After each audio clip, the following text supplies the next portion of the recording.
Assalamualaikum. Di sini saya Yuli Astari ingin melaksanakan tugas di hari kedua, yaitu dengan tema kurikulum dasar kedua. Poin ke A, jawablah pertanyaan yang mengenai metode individual system. 1. Apa pengertian dari individual system?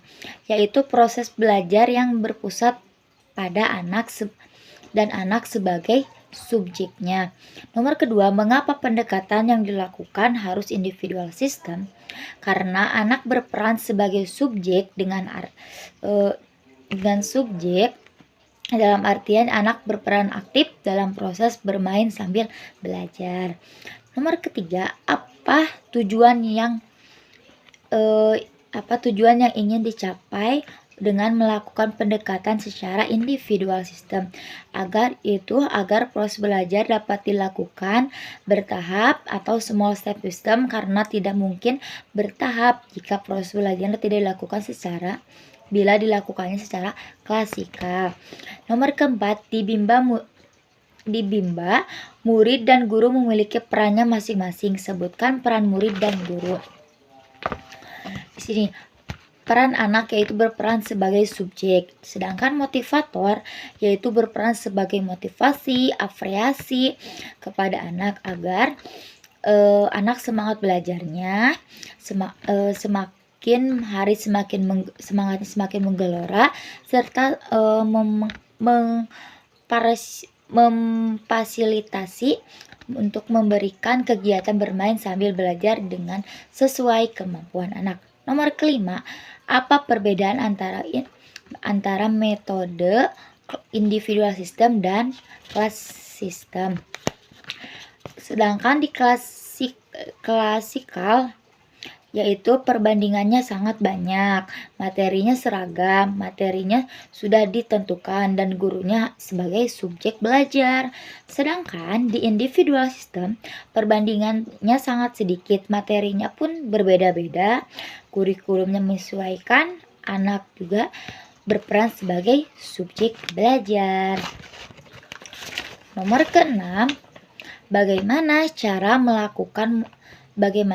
yang dilakukan motivator agar dapat melakukan pendekatan secara individual system?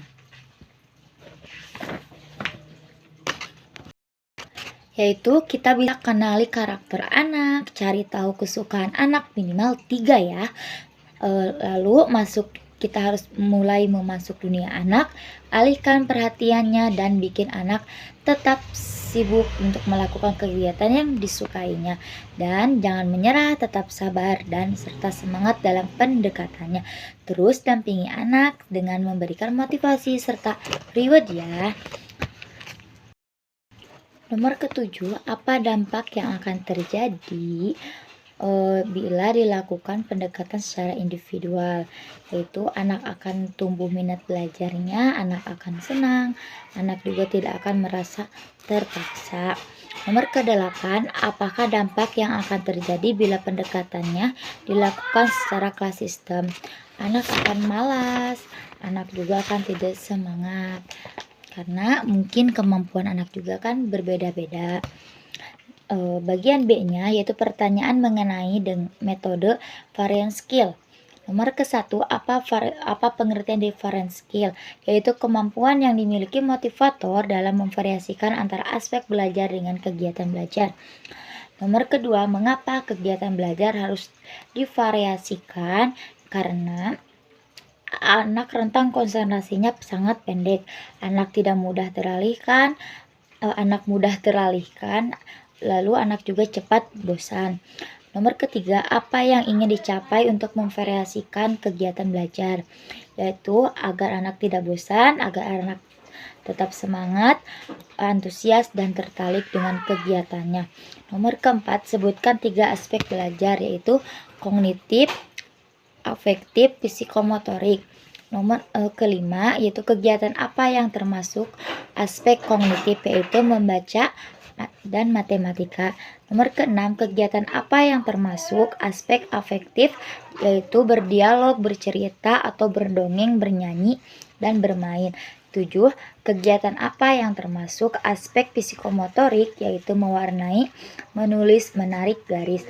Nomor ke-8, bagaimana cara motivator memvariasikan kegiatan belajar dengan aspek belajar, yaitu afektif, yaitu berdialog, kognitif, yaitu bermain dan baca, lalu psikomotorik atau menulis, lalu kognitif yaitu baca, afektif yaitu baca, lalu kita kognitif matematika, kognitif lagi yaitu dengan main bacaan, afektif lalu kita bernyanyi.